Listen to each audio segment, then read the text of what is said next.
Bienvenue dans les Logions du Bon Larron, le podcast où nous cherchons ensemble la lumière jusque sur la croix. Il y a des questions qui ne blessent pas seulement notre intelligence. Elles touchent la foi au point le plus sensible. Car enfin, plus on étudie l'histoire d'Israël, plus on découvre des strates, des relectures, des reprises, des compositions, des récits façonnés au fil des catastrophes, des exils, des humiliations et des renaissances. Le texte biblique cesse alors d'apparaître comme une chronique tombée du ciel, il devient plutôt une mémoire travaillée, retravaillée. Un langage de survie, une théologie née dans la poussière. Et c'est précisément là que le malaise, avant d'aller plus loin, il faut nommer clairement les auteurs auxquels nous faisons ici référence. Jean-Louis Ska est un jésuite et exégète de l'Ancien Testament, longtemps professeur au Biblicum de Rome, connu notamment pour ses travaux sur le Pentateuque. Il y a aussi Thomas Romer, qui est un grand spécialiste de la Bible hébraïque, professeur au Collège de France, attentif à la formation des traditions d'Israël et leur contexte historique. Il y a encore Philippe Abadi, qui est prêtre, théologien et professeur d'exégèse biblique à l'Université catholique de Lyon. Et il a beaucoup travaillé sur l'histoire d'Israël, la mémoire biblique et ce qu'il appelle volontiers la mythistoire. Enfin, Pierre Gibert, jésuite lui aussi, qui fut l'un des grands exégètes français contemporains. Il a d'ailleurs beaucoup insisté sur la différence entre exactitude matérielle et vérité portée par le texte biblique. Quand ces auteurs parlent de rédaction, de compilation ou de relecture, ils ne veulent pas dire que la Bible serait un mensonge tardif inventé comme ça, à froid. Il désigne plutôt un processus long. Le consensus dominant aujourd'hui est que le Pentateuque n'a pas été rédigé d'un seul bloc ni à une seule date, mais qu'il a pris sa forme finale au terme d'un travail progressif, souvent situé entre l'époque exilique et l'époque perse, donc principalement entre le 6e et le 5e siècle avant Jésus-Christ, avec des matériaux parfois plus anciens. Par exemple, Thomas Romer et Jean-Louis Ska vont dans ce sens, même si les détails restent débattus selon les écoles et selon les livres. Il faut ici définir le mot compilation avec rigueur également. Compilation ne veut pas dire invention totale, mille feuilles de petites histoires et de fables. Cela veut dire rassemblement, mise en ordre, couture de traditions diverses, parfois narratives, parfois législatives, parfois cultuelles, parfois poétiques, qui circulaient auparavant sous des formes multiples. Dire qu'un texte a été compilé ne veut donc pas dire qu'il n'existait rien avant lui. Cela signifie au contraire qu'il existait déjà des traditions antérieures, souvent orales, parfois déjà partiellement écrites, qui ont été reprises, retravaillées, articulées et transmises dans une forme plus unifiée. La forme finale est tardive. Les matériaux qui la composent ne le sont pas nécessairement. Et c'est précisément là l'enjeu de cet épisode. Il faut donc repartir du point le plus simple et peut-être le plus souvent mal compris. Le vrai problème n'est pas que la Bible relise l'histoire. Toute mémoire humaine relit. Tout peuple traumatisé revient sur son passé pour y chercher une intelligibilité que le choc immédiat ne lui permettait pas encore de discerner. Ce qui demande examen, ce n'est donc pas l'existence de la relecture, mais le sens qu'on lui donne. Car il y a deux manières d'interpréter ce phénomène.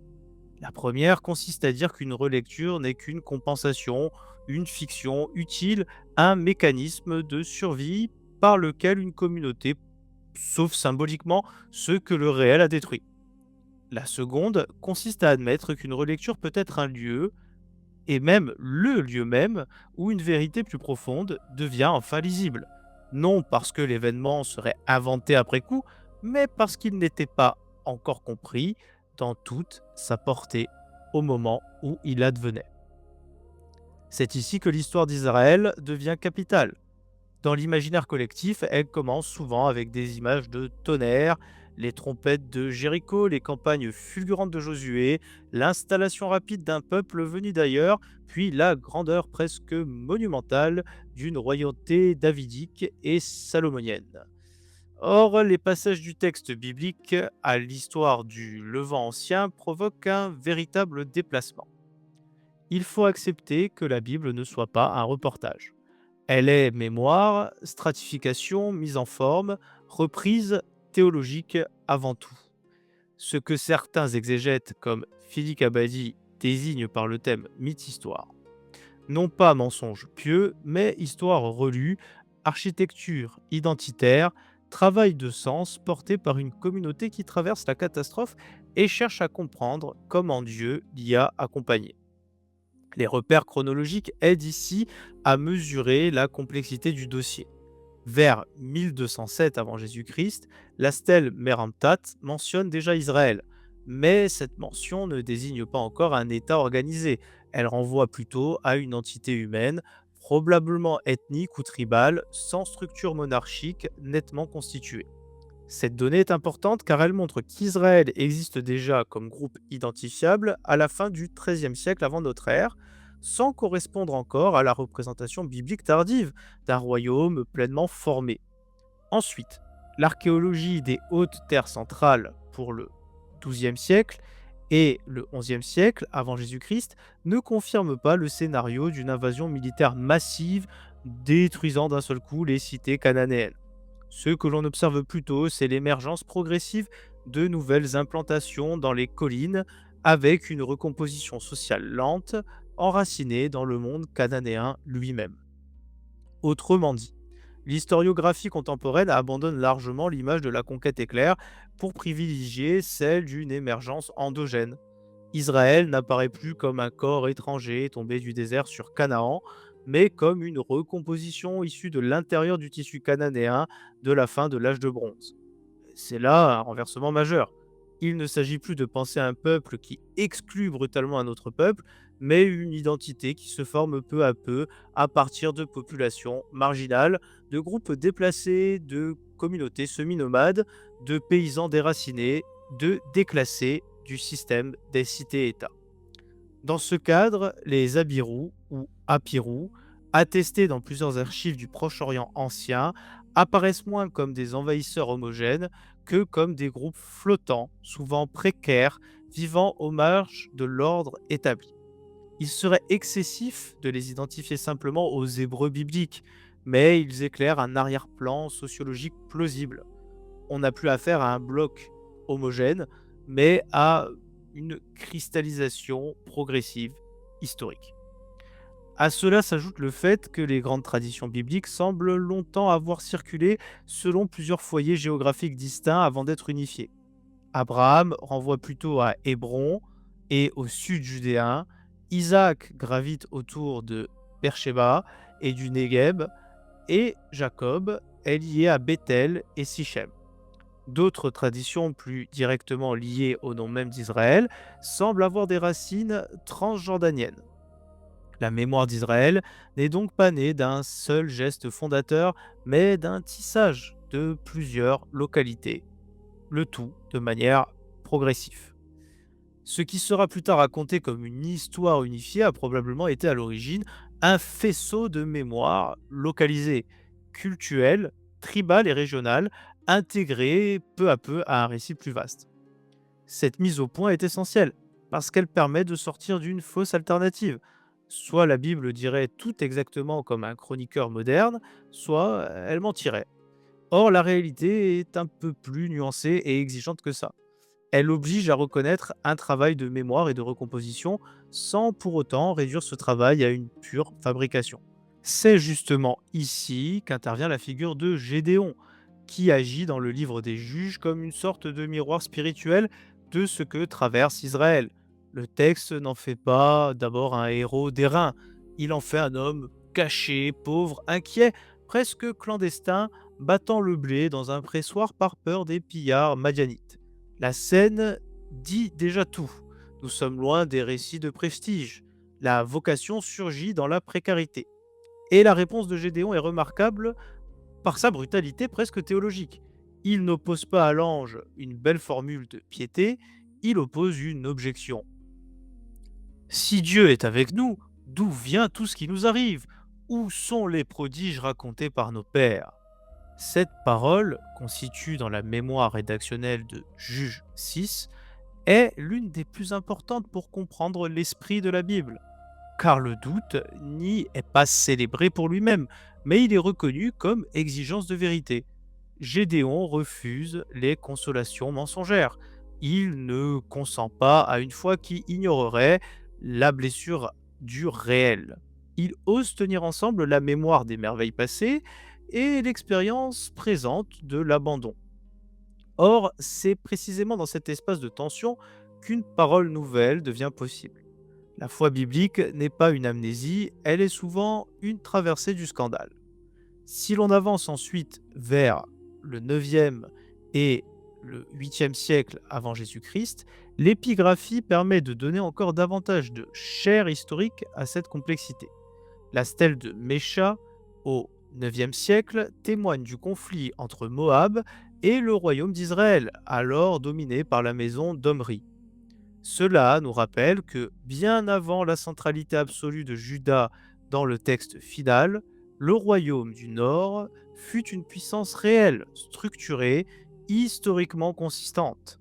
C'est un point capital, car après la chute de Samarie en 721 avant Jésus-Christ, sous les Assyriens, ce Nord puissant disparaît comme un acteur autonome.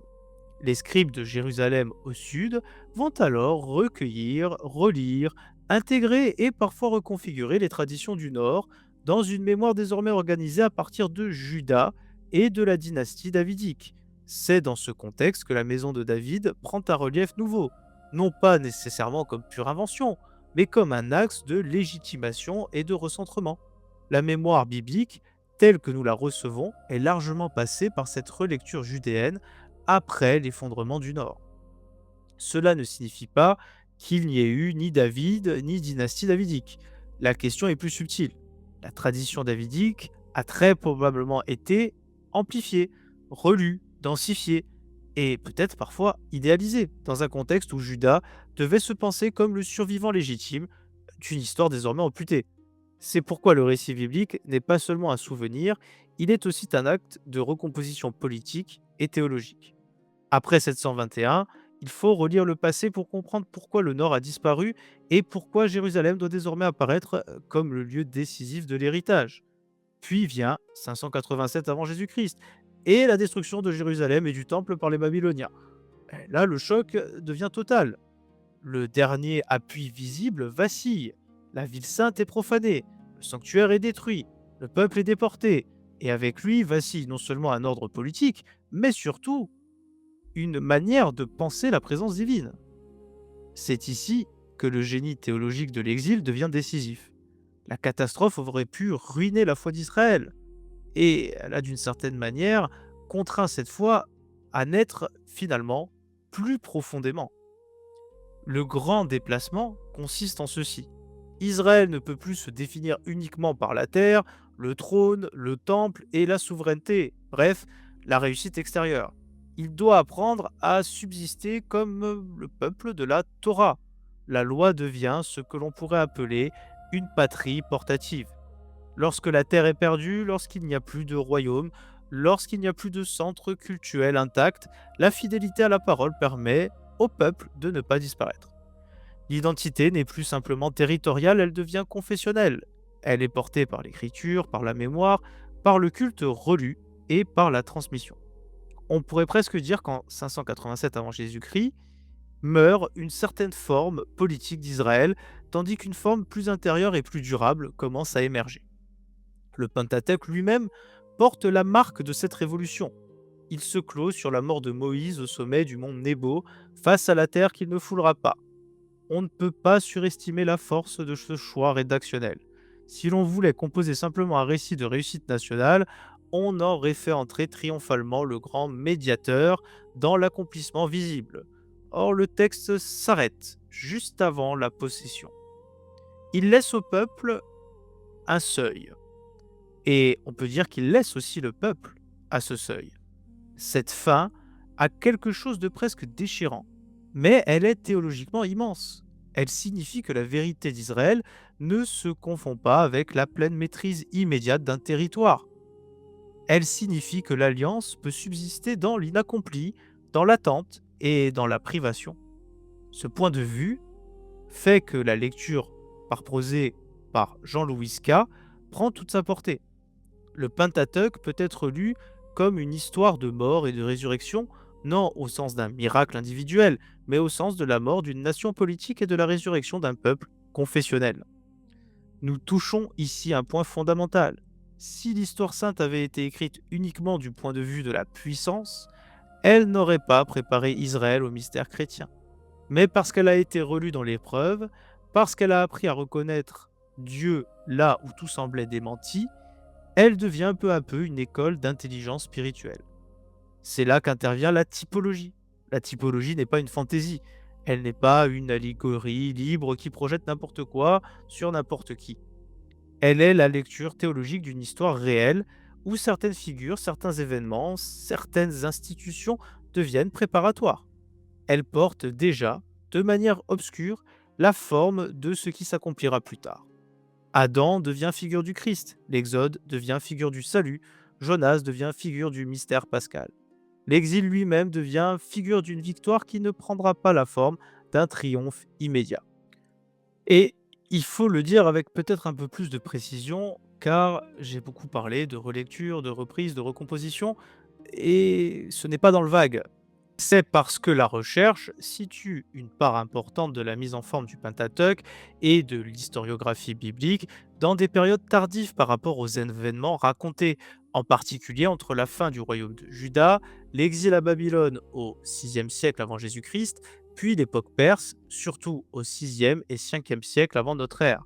Cela ne signifie pas que tout aurait été inventé. Cela signifie que des traditions plus anciennes, souvent orales, parfois déjà partiellement écrites, comme on l'a déjà dit, ont été reprises, ordonnées, articulées et théologiquement approfondies dans un contexte de crise, après 721 avant Jésus-Christ, pour la chute de Samarie, et plus encore après 587, avec la destruction de Jérusalem et du Temple.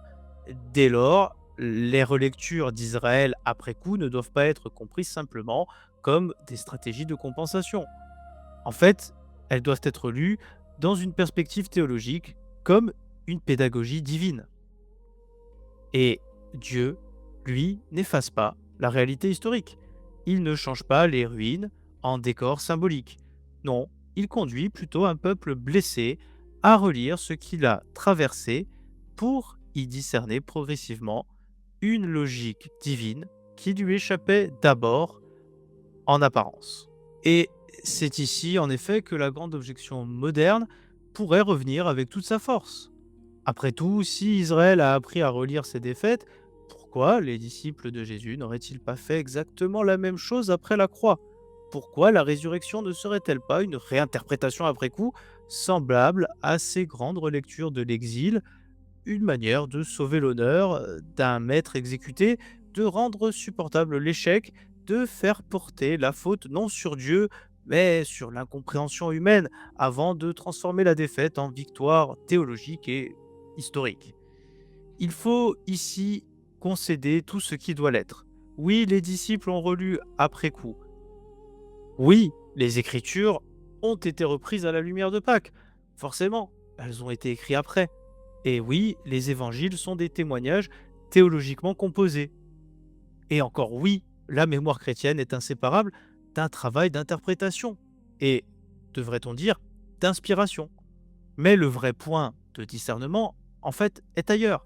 La question n'est pas de savoir s'il y a eu relecture. Ça, forcément. La question est de savoir si cette relecture a créé son objet ou si elle a répondu à quelque chose qui s'est réellement imposé à elle. Toute la différence est là, en fait. C'est le cas d'Israël. Les relectures de l'Exode ou d'après l'Exode préparent l'intelligence d'un peuple à reconnaître que Dieu n'agit pas toujours selon les apparences du succès mondain. Dans le cas du christianisme, la foi affirme qu'avec la résurrection, il ne s'agit plus seulement d'une relecture pédagogique, mais d'un événement réel, dont ces relectures préparaient l'accueil. Les premières apprennent la grammaire, la seconde donne le verbe.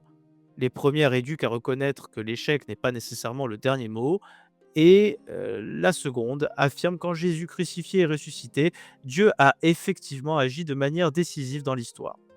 C'est pourquoi il faut maintenir une distinction capitale.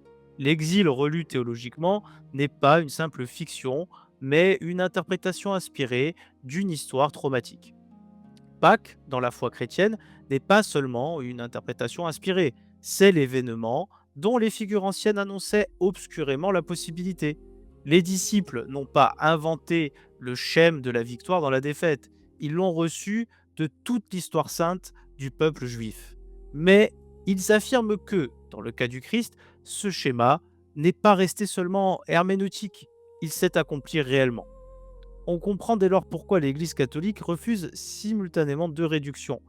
Elle refuse le fondamentalisme, qui traiterait toute page biblique comme un reportage moderne, et elle refuse le réductionnisme, qui dissoudrait toute révélation dans le seul travail humain de relecture. La Bible n'est pas un bloc dicté hors de l'histoire, mais elle n'est pas davantage une simple fabrication religieuse. Dieu parle par des hommes à la manière des hommes. Cela signifie qu'il y a des traditions, des rédactions, des genres, des stratifications, des reprises, mais cela signifie aussi que ces médiations humaines n'épuisent pas ce qui se donne à travers elles. Dans cette lumière, l'histoire d'Israël prend une profondeur nouvelle. Vers 1207 avant Jésus-Christ, Israël apparaît comme un groupe encore sans État. Au XIIe et XIe siècle, il semble émerger de l'intérieur du monde cananéen plus qu'il ne le conquiert de l'extérieur. Au IXe siècle, le Nord, sous les Omrides, est une réalité politique majeure. En 721, Samarie tombe. En 587, Jérusalem est détruite. Puis la mémoire se réorganise. La Torah devient le centre. Les traditions sont reprises. Les figures anciennes sont unifiées. La douleur devient matrice de pensée. Chaque date marque moins un simple effondrement qu'un palier de maturation théologique. Ce n'est pas malgré les crises qu'Israël apprend à lire Dieu, c'est au cœur même de ces crises.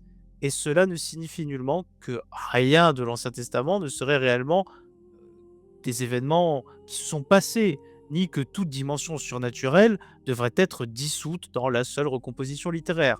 Cela signifie plutôt que les actes de Dieu, y compris lorsqu'ils touchent au surnaturel, nous parviennent à travers une mémoire croyante, relue, transmise, approfondie, et non sous une forme d'un relevé brut, type documentaire Planète Découverte.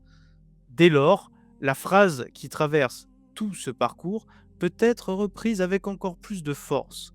On peut soutenir que Dieu, en inspirant les relectures d'Israël au cœur de ses défaites, préparait déjà son peuple à comprendre qu'un échec apparent peut devenir, dans son dessein et par sa grâce, le lieu même de la victoire.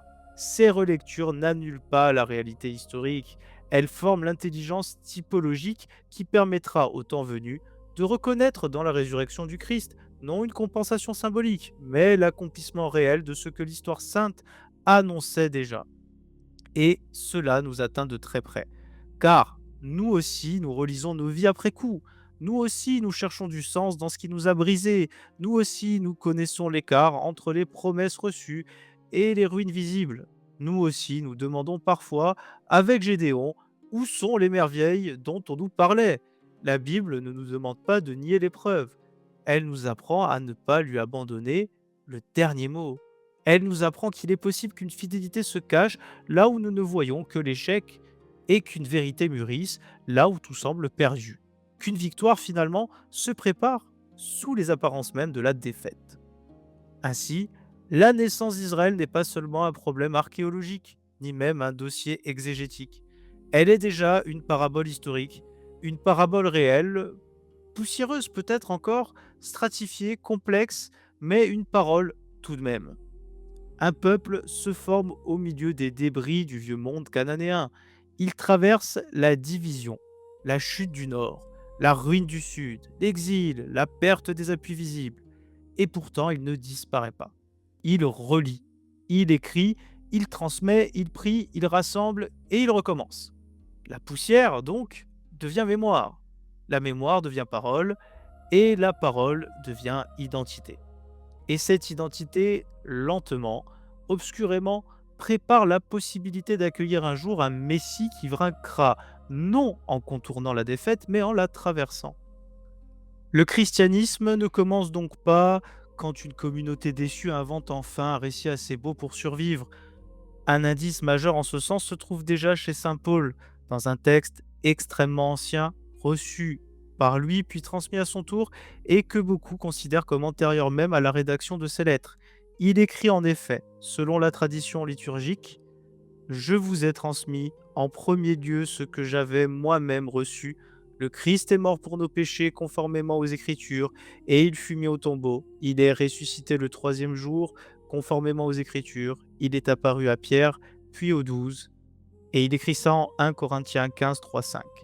La formule est capitale parce qu'elle ne donne pas l'impression d'une élaboration lente, tardive et anonyme, comparable aux longues recompositions de l'Ancien Testament. Elle témoigne au contraire d'une confession déjà fixée, brève, dense, transmise comme une tradition reçue au plus près des origines du mouvement chrétien. Cela change beaucoup de choses, car les grandes relectures d'Israël se sont souvent déployées sur des siècles, à travers des traditions multiples, des crises nationales, des recompositions sacerdotales, deutéronomiste et post-exilique, dans des genres littéraires très divers, mêlant récits fondateurs, mémoire nationale, législation, liturgie, poésie, théologie narrative et typologie historique. Le Nouveau Testament, lui, ne naît pas dans ce même régime de temporalité. Il surgit dans un intervalle beaucoup plus court, à l'intérieur d'une mémoire encore brûlante, portée par des témoins, des disciples, des communautés encore en contact avec les premières générations.